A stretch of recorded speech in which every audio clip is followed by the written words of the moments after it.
La bonne information est visiblement au port des populations de la région de l'extrême nord.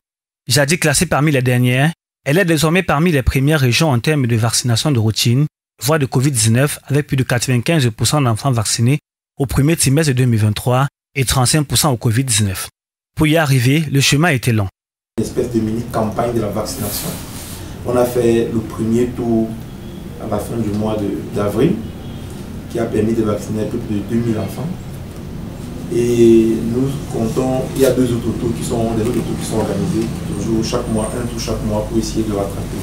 Alors ça se passe de manière simple, on identifie dans le registre les zones qui sont insuffisamment couvertes et on organise de façon spéciale les activités vaccinales là-bas pour essayer de capter les enfants qui ont été manqués. On note quand même l'implication de tous les acteurs à tous les niveaux, commençant par le délégué lui-même et ses collaborateurs, mais aussi au niveau des districts de santé. Si je prends mon cas particulièrement, c'est que j'ai... Dans un environnement où il existe autant de préjugés que de barrières, pour atteindre ce résultat, il a fallu impliquer toutes les strates de la société qu'a pratiqué dans l'arrondissement de Mokolo avec le Lamido.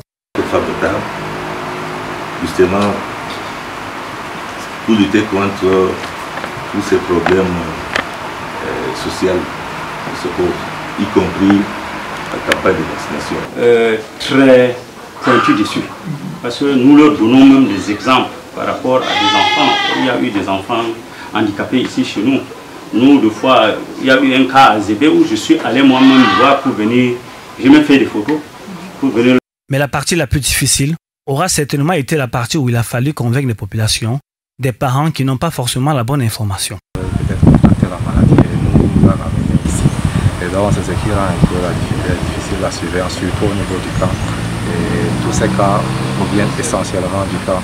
Nous avons des vaccinateurs, des mobilisateurs, des enregistreurs recrutés dans les différents blocs. Nous avons 4 secteurs, 83 blocs. Donc chaque bloc a un chef dénommé Blama. Et devant chaque maison de Blama, il y a un vaccinateur, il y a un enregistreur.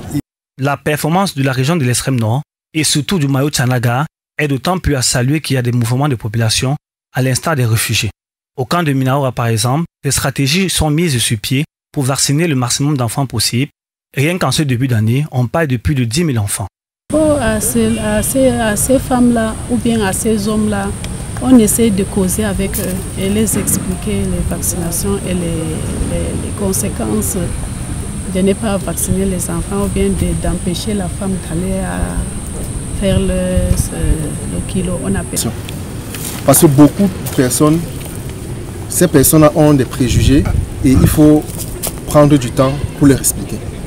En effet, le taux de vaccination dans le district de Yagua est passé de 64% en 2022 pour 85,5% en 2023, toutes vaccinations confondues. Une situation similaire dans le district de Bogo.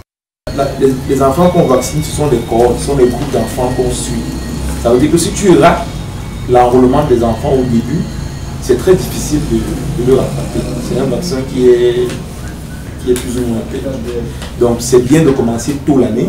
Et quand vous avez raté parce que vous avez des difficultés logistiques ou autres, ça devient difficile. Même si on fait les AVI, c'est très compliqué.